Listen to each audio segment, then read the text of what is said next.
a desarrollar, la actividad de esporoticosis. Bueno, es el último tema que vamos a desarrollar.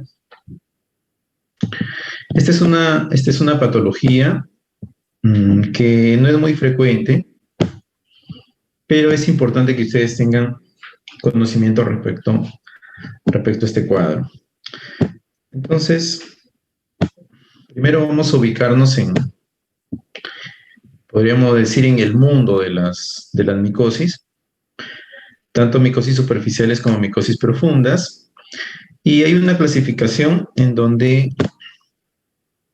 vemos a la cabeza se encuentran las micosis superficiales, que responden prácticamente a un 90-95% del total de las micosis que vamos a ver a través de la vida y a través de su vida como médicos, ¿no? Tenemos la pitiriasis, ¿no? Tenemos las pitiriasis, tenemos las tiñas, ¿no? Que bueno, son patologías que ustedes las van a observar cuando estén en dermatología con una mayor podríamos mencionar con mayor frecuencia. Dentro de los grupos de patologías que vamos a observar, y uno de ellos es la esporotricosis, ya hablamos de micosis profundas, ¿no? En donde ya no hay afectación solamente de la dermis, sino también hay compromiso de otras estructuras, inclusive, ¿no? Tanto la candidiasis como la esporotricosis pueden producir cuadros sistémicos cuando hay algunas alteraciones inmunológicas en el paciente. Entonces, hoy día vamos a hablar acerca de candidiasis y acerca de esporotricosis, que son dos de quizá del grupo de micosis profundas, dos de las más importantes, junto con la histoplasmosis y la paracoxidoidomicosis que habíamos observado, ¿no? Bien, entonces, como para ubicarnos, mencionaba en el espacio que tenemos en las micosis cutáneo mucosas, la candidiasis, porque ojo, la candidiasis no solamente afecta la parte de lo que son tegumentos, ¿no? O sea, la parte de piel, sino también afecta la parte de mucosas. Hay que tener en cuenta eso en relación con la esporotricosis, que básicamente afecta el tema tegumentario, no el tema cutáneo. Y bueno, tenemos algunos otros grupos de micosis. Destaca el micetoma, ¿no? Ese micetoma también lo podemos encontrar, que también nos hace sospechar de algún paciente con problemas de tipo inmunológico, ¿no? Es siempre importante tener en cuenta. Y las micosis sistémicas, que lógicamente la manifestación ya no es solamente de un área, sino ya es un área, compromete más sistemas, y que más o menos ya hemos conversado algunas de ellas, y probablemente también ustedes hayan hecho estas clases con otros docentes, ¿no? Entonces, hablando de la esporotricosis, se engloba un grupo de hongos. Se habla del complejo Sporotrix-Schenki, y tenemos algunos otros tipos como la Sporotrix albicans, brasilensis, mexicana, globosa, durei. Las ubicamos dentro del reino fungi o del reino hongo, la división Eomycota, subdivisión de Deuteromycota, y finalmente llegamos a la especie y género de Sporotrix schenki. Es una micosis subcutánea, como habíamos visto en el cuadro, relativamente poco frecuente, y usualmente se relaciona con la distribución en algunos lugares, tiene localizaciones definidas. En el caso de nuestro país, pues la zona de Abancay es donde encontramos mayor cantidad de casos, ¿no? En la zona de Junín, de Huancavelica, de Ayacucho, Apurímac, y algunos casos también en la zona de La Libertad. Entonces, básicamente lo encontramos en el centro sierra, podríamos decir, de nuestro país. La vía de infección, tenemos dos vías, ¿no? Una cutánea y una vía respiratoria. La más importante es la cutánea. Está muy relacionada con algún traumatismo previo, ¿no?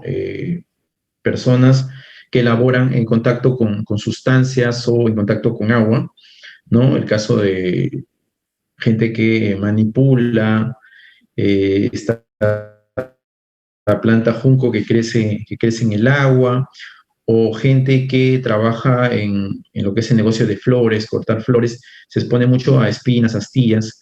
Eso puede ser es una puerta de entrada para este tipo de patologías, o aquellos que trabajan con cortezas en agricultura, ¿no? También se han descrito unos casos muy aislados con mascotas como el tema del gato, loros, algunos roedores. También hay gente que se dedica a la captura de armadillos, algunos insectos, ¿no? Muy relacionada también con gente que trabaja en los mercados, ¿no? Gente que trabaja manipulando secreciones y de este tipo de animalitos, ¿no? Entonces, hay que tener muy en cuenta la humedad a la que se expone el ser humano a realizar determinadas actividades de tipo laboral, pues se expone a este tipo de problemas, ¿no? En el caso de veterinarios también que tienen contacto con este tipo de animales. La vía inhalatoria sí es muy rara, ¿no? Es muy rara y la fase micelar, como vamos a ver, este hongo es dimórfico, ¿no? Y vamos a explicarlo un poquito más adelante. Entonces, en esta fase puede ingresar por la vía aérea al aspirar las conidias. Nosotros podemos incorporar este hongo a la vía respiratoria, pero ya nos describe que el paciente tiene la inmunidad no de manera adecuada. Hay tres formas clínicas, ¿no? Una cutánea linfangítica, una cutánea fija y una extracutánea, que vamos a irlas desarrollando. ¿Qué es lo que pasa cuando por alguna lesión, por algún traumatismo, hay una área denudada de las extremidades, principalmente son las extremidades superiores, inclusive la cara en niños? A ese nivel el hongo se va a albergar en unas pequeñas heridas en la zona que quede denudada, y se va a formar un chancro o una goma o una tumoración, una nodulación, ¿no? Que finalmente va a ocasionar que vayan formándose un grupo mayor de estas lesiones. Alrededor de 5 días a 2 semanas empiezan a aparecer o a comprometerse otras zonas proximales a la área de la lesión que nos van describiendo y dibujando el recorrido linfático, ¿no? Esto es característico de la esporotricosis. Entonces tenemos una área de ingreso del germen y posteriormente es como si este fuese avanzando siguiendo la vía linfática, ¿no?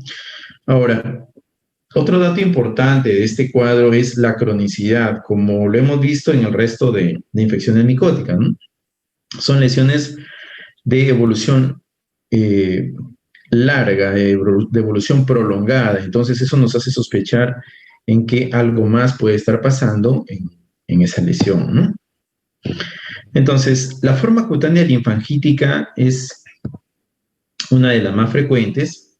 Se caracteriza por la presencia de los nódulos. Acá estamos viendo el área de ingreso y se va dibujando nodulaciones que pueden ulcerar inclusive, siguiendo la vía linfática y describiendo esta vía en la extremidad o en el lugar afectado, ¿no? Igual vemos acá una lesión en el dorso de la mano y ya se están insinuando algunas nodulaciones siguiendo de la misma manera la línea linfática. De igual manera acá en la extremidad vemos la zona de lesión y de la misma manera se empieza a describir la línea linfática, ¿no? En la zona cutánea fija, en ese tipo de presentación, la lesión está localizada, ¿no? Vemos un área indurada con hiperkeratosis, eritematosa, los bordes hircinados, no bien definidos, algunas lesiones satélites, ¿no?, cercanas a él, una área con una costra mielicérica, de igual manera vemos acá, ¿no? La zona indurada, sobreelevada, hiperqueratósica, que nos habla de un proceso crónico, ¿no? Acá también vemos un borde muy irregular, sobrelevado, con una lesión costrosa central, ¿no?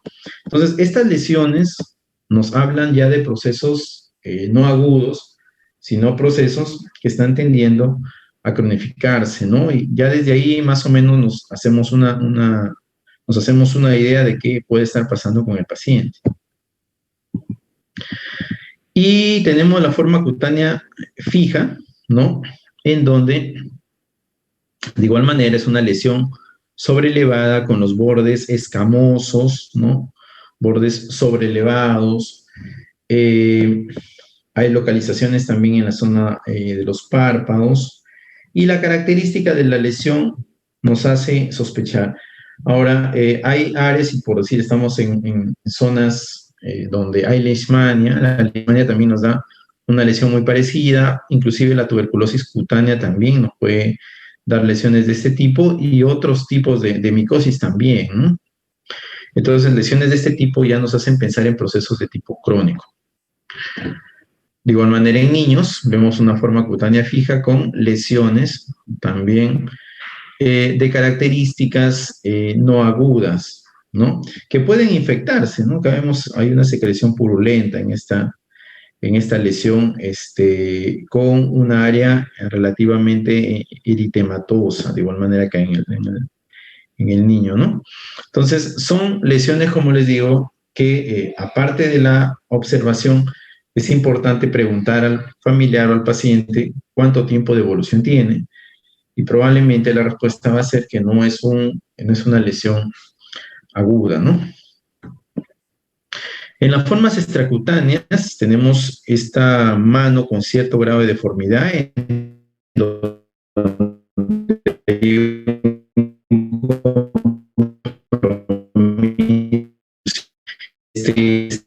igual un día tumoraciones que salen en la parte posterior mejor dicho, en la fosa poplitea, ¿no? En la zona posterior a la rodilla, y usualmente son por procesos granulomatosos que está haciendo esta enfermedad. De igual manera, acá vemos en el pulmón izquierdo que hay inclusive una atelectasia con un proceso fibrótico en la base izquierda, y acá impresiona una caverna en el lóbulo superior izquierdo, ¿no?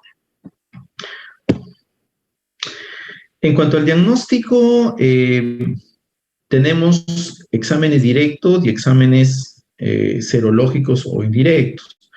En el examen directo tenemos utilizando una serie de coloraciones, y es importante cuando nosotros tenemos estos tipos de estudio hacer siempre la disquisición con tuberculosis, ¿no? Importante la disquisición con procesos oncológicos, principalmente los linfomas, ¿no? Y bueno, finalmente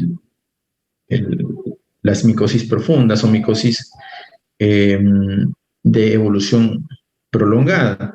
Entonces aquí hay tinciones como Yensa, como Gran, que nos ayudan hasta cierto punto, pero lo mejor es la histopatología, en donde tinciones como Paz, como Gomorri, como el Grocot, que ya habíamos hablado de Grocot anteriormente, que son tinciones argénticas, nos ayudan bastante porque el crecimiento son colonias inicialmente cremosas que posteriormente cambian a color café oscuro, ¿no? Y tienen una característica en donde el centro es irregular, y en este centro es donde encontramos una mayor concentración del hongo, ¿no? Además, hay cultivos con agar saburó, con agar cerebro y con agar sangre. Volviendo al tema de los cultivos, ¿no? Si queremos hacer un cultivo para tuberculosis, pues utilizamos el Leeuwenstein-Jensen. Si buscamos el cultivo para hongos, tenemos el saburó, ¿no?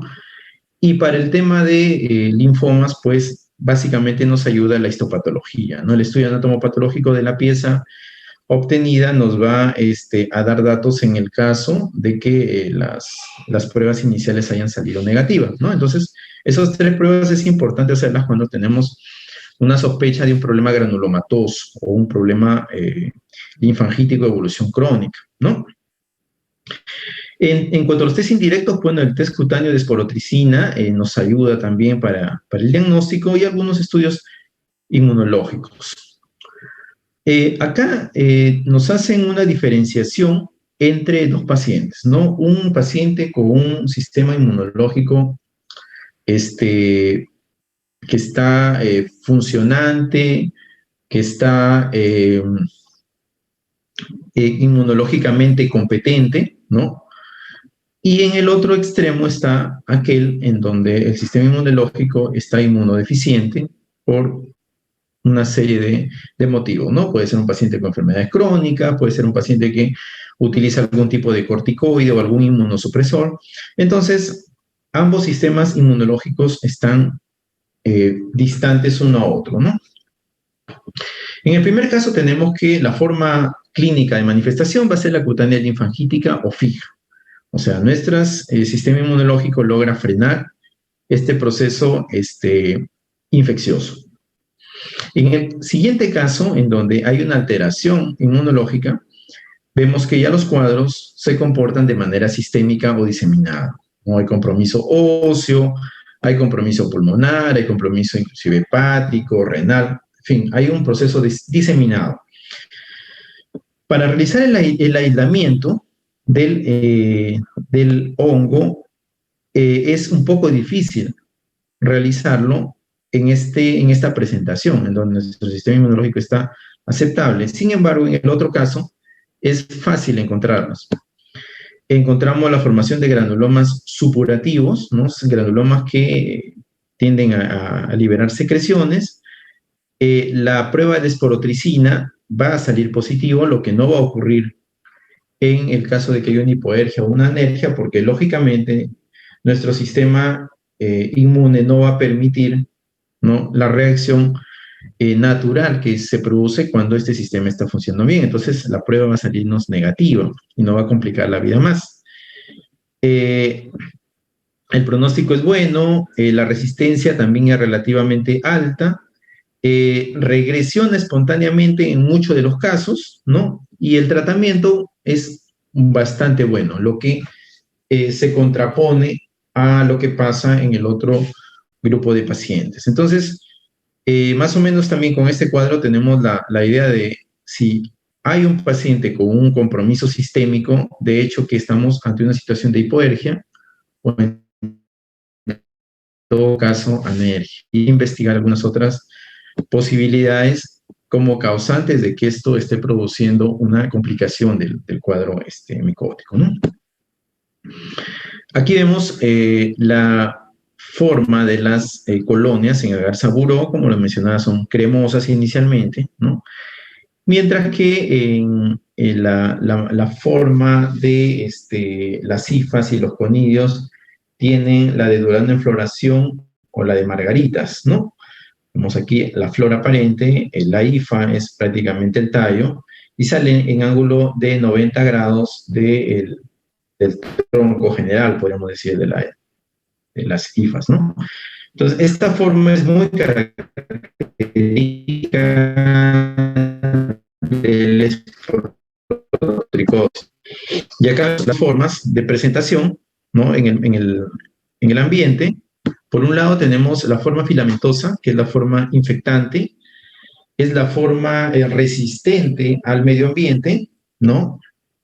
Y la levaduriforme es la forma de diseminación, o sea, cuando el hongo ingresa a nuestro organismo, inmediatamente adquiere la forma levaduriforme y de esta forma, vale la redundancia, se empieza la replicación dentro del organismo, ¿no? Entonces, por eso le llaman dimórfico,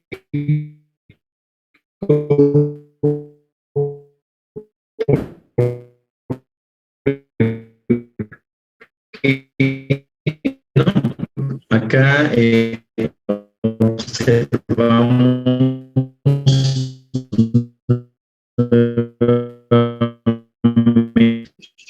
lo alrededor. Y las IFAS solamente nos hablan de respuestas inmunológicas del organismo, también son características de la esporotricosis, y de igual manera acá vemos más imágenes muy parecidas a las de la parte superior, y acá son mucho más pequeñitas que han permitido un aumento mayor, ¿no? Hay los cuerpos en forma de cigarrillo, que también nos habla de este tipo de problemas, son aparentemente IFAS, ¿no? IFAS dentro del extendido. Acá vemos de igual manera un cuerpo, un cuerpo de cigarrillo, y aquí vemos un esporotrix en gemación, ¿no? Vemos una pequeña crecimiento a nivel de las 12 más o menos. El tratamiento, si el cuadro es un cuadro sistémico, con un compromiso importante del estado general del paciente, se utiliza la anfotericina, ¿no? Como les mencioné la vez pasada, se utilizan 0,2, 0,3 hasta 1,2, o perdón, 0,7 hasta 1,2 miligramos por kilo de peso. La anfotericina, como les menciono, produce trastornos hidroelectrolíticos muy importantes, entonces hay que hidratar muy bien al paciente y hacerle controles seriados, ¿no? Diariamente de electrolitos, porque no puede producir hipocalemia, ¿no? Mientras que el itraconazol se utiliza en pacientes más estables, lo que sí, el tratamiento es de evolución desde un tiempo bastante prolongado, casi medio año, y hay que estar en constante control con este tipo de pacientes, porque hay la posibilidad de que haya recurrencia. Más aún son pacientes que desempeñan una actividad determinada, y es muy probable que por más que les aconsejemos que no continúen laborando en esa actividad, ellos probablemente van a continuarla realizando, y por lo tanto se pueden reinfectar nuevamente por el mismo hongo, ¿no?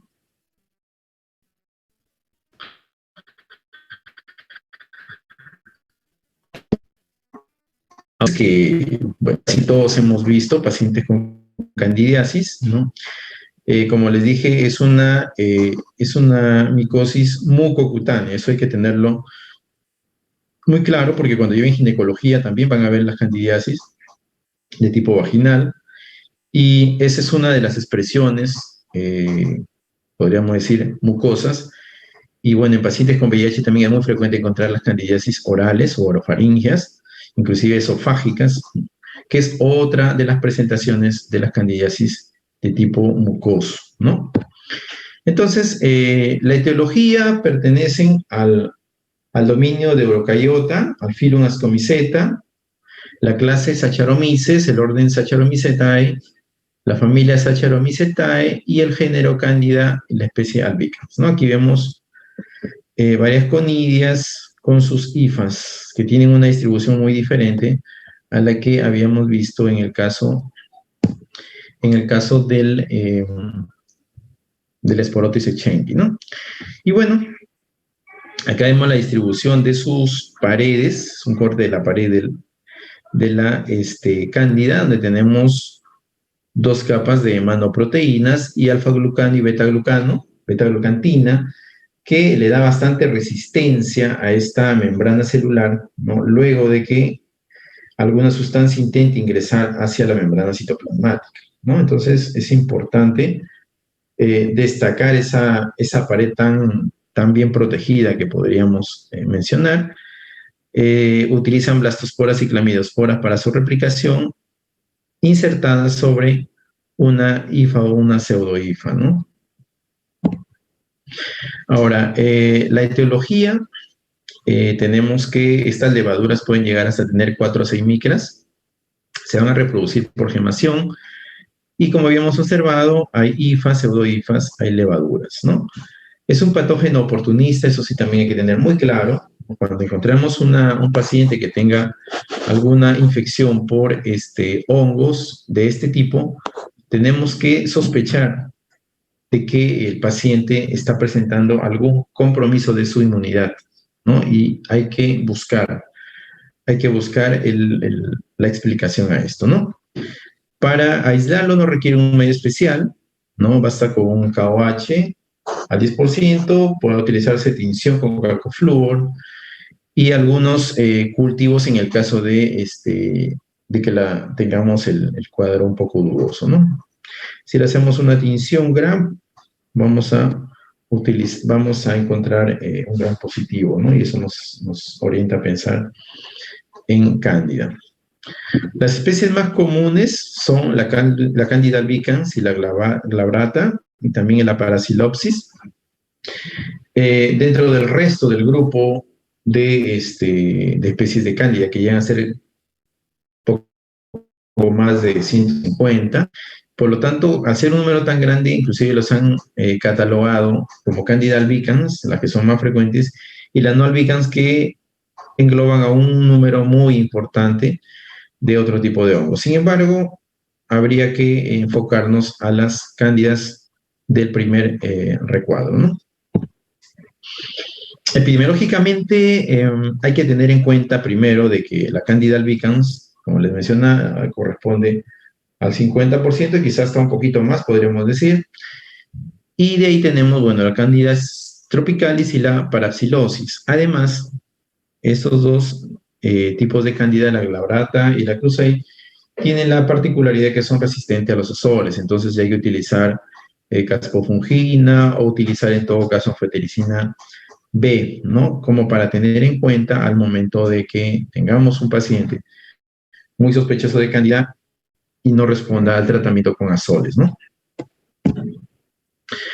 Fisiopatológicamente tenemos dos posibilidades de ingreso, ¿no? Un origen endógeno, en donde el paciente tiene algún dispositivo permanente. Bueno, por decir, tenemos un paciente que utiliza una sonda Foley debido a que o tiene una hipertrofia prostática o tiene una vejiga neurogénica, ¿no? Entonces, hay necesidad de que este paciente esté con sonda Foley permanente. Esa sonda es un dispositivo que va a favorecer el ingreso de algunos gérmenes, y entre ellos la cándida, ¿no? Cándida. En el caso de situaciones exógenas, bueno, tenemos algunos procedimientos en donde se realice con material que no esté del todo muy bien descontaminado, y esto nos puede traer problemas. Y la higiene inadecuada también puede ocasionar en el paciente estos inconvenientes. Ahora, ¿qué factores podemos tener como predisponentes? Bueno, primero, cánceres, ¿no? Sobre todo, por un lado, la neoplasia en sí, y por otro lado, la utilización de drogas inmunosupresoras, ¿no? O las quimioterapias que se utilizan, ¿no? Esto también hace que haya una disminución importante del sistema inmunológico, y esto favorezca a que floras regularmente estables en algunas partes de nuestro organismo puedan proliferar con mayor intensidad. Algunos estados de nutrición o algunas enfermedades mal controladas, como el caso de pacientes con diabetes, en donde también los controles no son muy buenos, y esto ocasiona que haya un sobrecrecimiento bacteriano. Enfermedades como el VIH, ni qué decir, pues alteran la inmunidad celular de manera importante. Entonces, esto va a ocasionar también crecimiento importante de hongos. Algunos tratamientos, ya habíamos hablado, los quimioterápicos, las inmunosupresores, pacientes que utilizan corticoides por periodos muy prolongados. Hay enfermedades en las que lamentablemente el paciente tiene que utilizar el corticoide, principalmente enfermedades de tipo reumatológico, ¿no? Colagenopatías, vasculitis, en donde el paciente tiene que utilizar, puede ser prednisona, dexametasona, flazacor, deflazacor, metilprednisolona, en fin. Utilizan, y esto lógicamente va a favorecer que este paciente pueda hacer este problema, ¿no? Algunos dispositivos para alimentación, en el caso de los catéteres venosos, ¿no? Centrales, también son puntos de ingreso, dado al contacto que tienen estos catéteres directamente con el flujo arterial, ¿no? O el flujo venoso. Alimentación, los trasplantes, algunos antibióticos de amplio espectro, ¿no? Hablamos de carbapenems, o hablamos de penicilina resistente a beta-lactamasas, en donde esto también va a favorecer a que el hongo colonice o crezca de manera inadecuada, ¿no? Lo otro, bueno, algunos dispositivos, pacientes en hemodiálisis, donde pacientes que están con un catéter venoso de alto flujo, que debería estar máximo un mes, pacientes que están 3, 4, 5 meses con catéter venoso de alto flujo, que es una puerta de ingreso al torrente sanguíneo de cualquier tipo de gérmenes, ¿no? Bueno, clínicamente tenemos las formas superficiales, la forma sistémica y la forma granulomatosa. La superficial puede ser cutánea y mucocutánea. En la cutánea, compromiso de uñas o en todo caso, compromiso de intertrigos. En la mucocutánea, pues tenemos la forma genital y la bucofaringeo, que más o menos ya les había comentado. La granulomatosa, usualmente el paciente tiene algún defecto inmunológico congénito, que hay que investigarlo. Y la sistémica, pues, por los diversos factores que condicionan una alteración en nuestro sistema inmunológico, tenemos manifestaciones a todo nivel, podríamos decir, de la candidiasis, ¿no? En la forma superficial tenemos compromiso de uñas, ¿no? Gente que trabaja mucho tiempo con agua, los vendedores, las zonas de pescado, vendedores de carnes, vendedores de embutidos, gente que se mantiene con las manos húmedas, ¿no? Y aquí encontramos, pues, un reborde inflamado, lo que llamamos comúnmente como paroniquia, ¿no? El borde muy eritematoso, tenemos la base de la uña blanquecina, con algunas zonas escamosas sobrelevadas, hay una uña muy fácil de ser desprendida, los bordes, podemos encontrar inclusive hasta una especie de pitting que le llaman, o pequeños hoyitos en la zona, ¿no? La uña está muy irregular, la superficie que debería ser lisa, brillosa, es muy irregular, lo que nos denota un defecto a nivel de la zona ungueal, ¿no? Debido a esta enfermedad. Igual, vemos en esta foto de acá una uña en la parte distal totalmente blanca, hiperqueratósica, que ya nos hace sospechar en un problema micótico y sobre todo de tipo candidiásico. De igual manera aquí, ¿no? Tenemos unas uñas totalmente deterioradas, de bordes irregulares, muy opacas, la superficie amarillenta, que nos hace pensar en un problema de tipo candidiasis. Acá también, inclusive esta coloración también es muy característica de cándida. En pacientes diabéticos es muy frecuente encontrar estas uñas grisáceas, opacas, pequeñas, ¿no? Muy típicas de pacientes, como les digo, con diabetes mellitus. De igual manera acá, una onicorexis o una destrucción de uña muy marcada, ¿no? Inclusive uñas hiperqueratósicas, ¿no? Y con los bordes un poco eritematosos también, ¿no? De igual manera, la sospecha de una candidiasis en estos pacientes también es bastante elevada.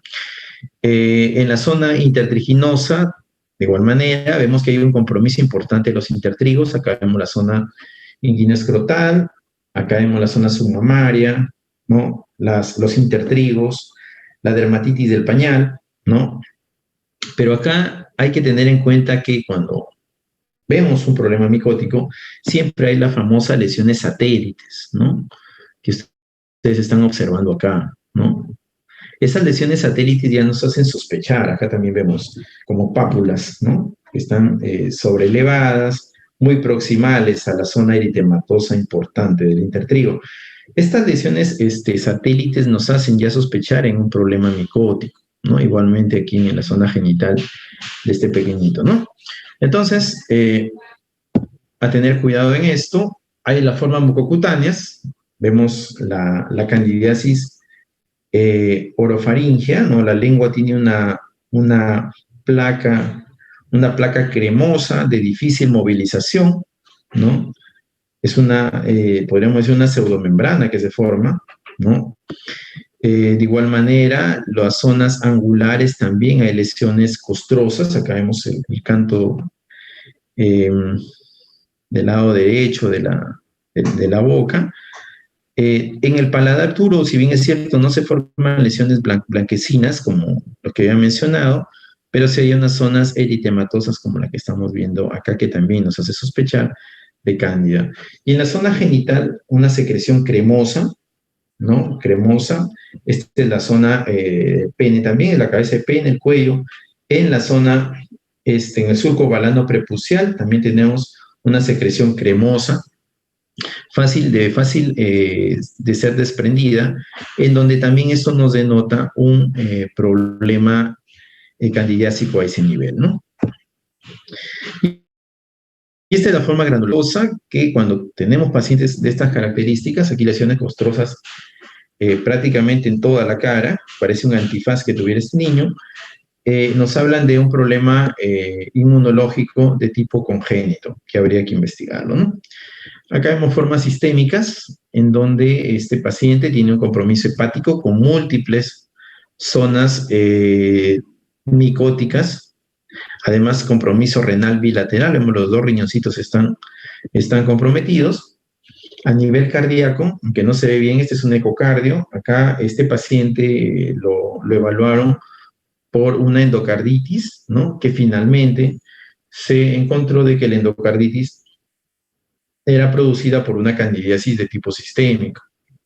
Y acá vemos a nivel valvular vegetaciones, que bueno, no las observamos con mucha claridad, pero acá están las 4 cavidades cardíacas, que se ven un poco mejor acá, y aquí a nivel valvular, ¿no? A nivel de valvular, aparentemente es tricúspide, tenemos la vegetación a ese nivel, ¿no? Que es lo que está produciendo el cuadro cardíaco inicial por el cual probablemente este paciente se le haya visto, ¿no? Lesiones papulares difusas acá.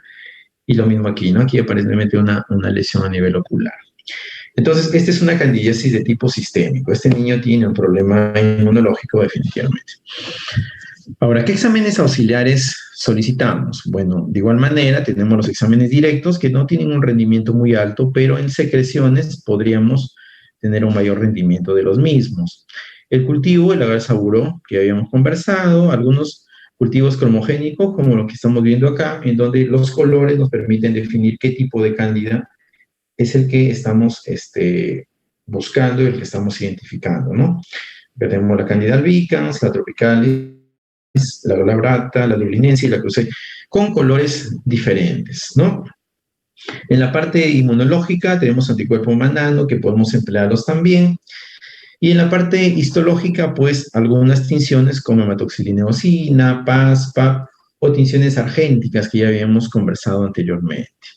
Se pueden utilizar también la detección de antígenos anticuerpos para aislar el germen.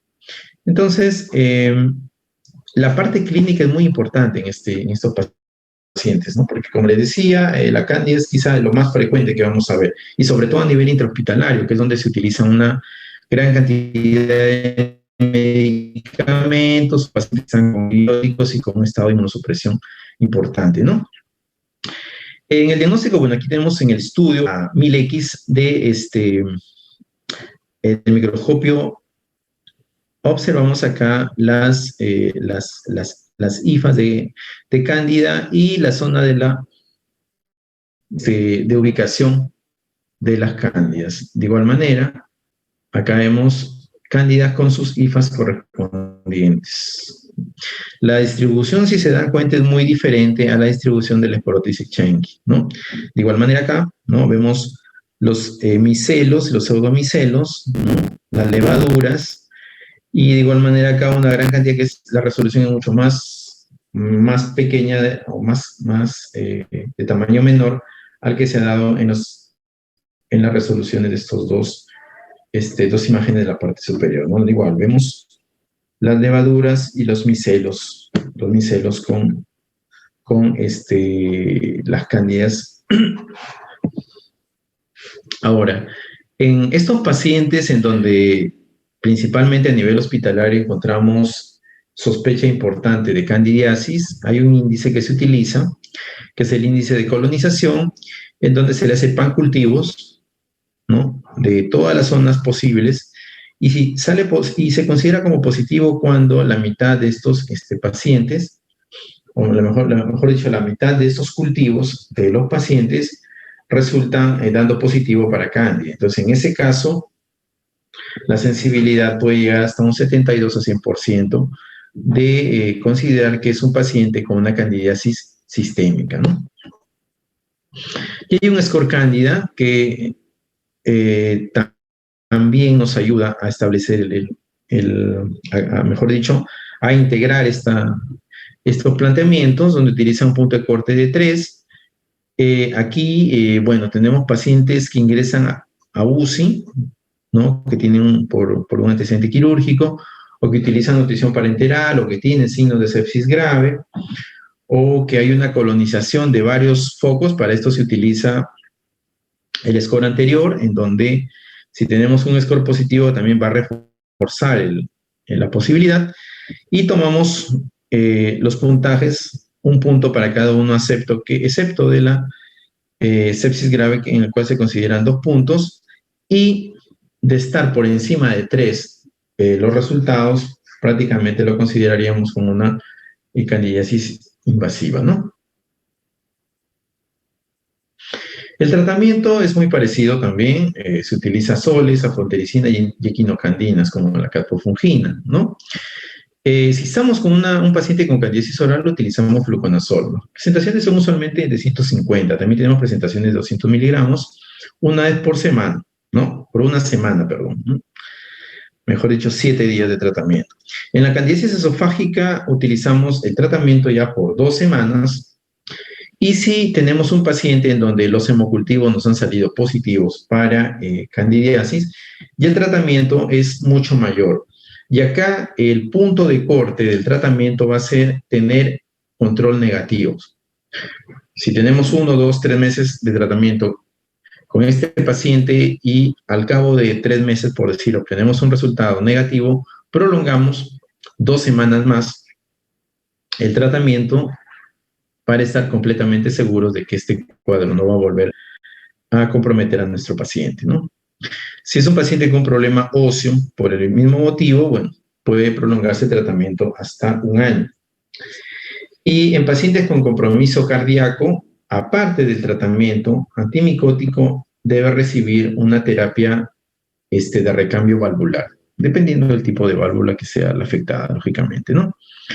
Y si hay un compromiso ocular, el tratamiento es por seis semanas, ¿no? Bueno, bueno, doctores. Entonces, con esto hemos terminado la parte de esporotricosis y la parte de candidiasis. No sé si tienen alguna pregunta.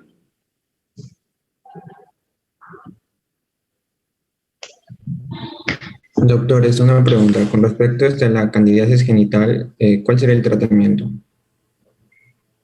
En la candidiasis genital, el tratamiento también es con el fluconazol, ¿no? El fluconazol, de igual manera, puede recibir el paciente entre 7 a 10 días. Ahora, en el caso de mujeres, aparte del tratamiento, vía oral, le pueden complementar con terapia tópica, ¿no? Pueden utilizar óvulos. También lo que más van a tener ustedes a la mano va a ser clotrimazol, ¿no? El clotrimazol en óvulos o en crema.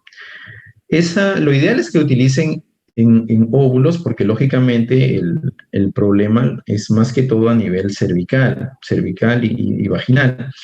Entonces, estos óvulos también lo pueden utilizar entre 7 a 10 días, a la par de que están dando tratamiento vía oral, ¿no?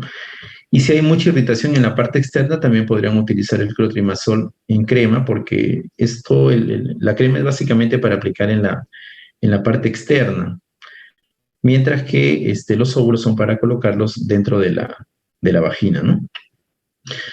Básicamente es eso, ¿no? El tratamiento es un tratamiento como si se tratara de un problema entre orofaringio y entre esofágico, ¿no? Que es lo que habíamos mencionado. Pero el tratamiento es básicamente tópico. Y es importante que el tratamiento se dé a la pareja, o sea, no lo reciba solamente la mujer, sino también el varón, porque este tipo de enfermedades son enfermedades de transmisión sexual que se producen básicamente por la actividad sexual, entonces tienen que recibir ambos el tratamiento. En el caso del varón, sí, terapia con clotrimazol en crema y esas cosas, no, es básicamente vía oral, ¿no? Pero en la mujer sí. En la mujer sí, el tratamiento, aparte de la vía oral, le dan tratamiento tópico, ¿no? Ok, doctor, gracias. Ok. ¿Alguna pregunta más, chicos?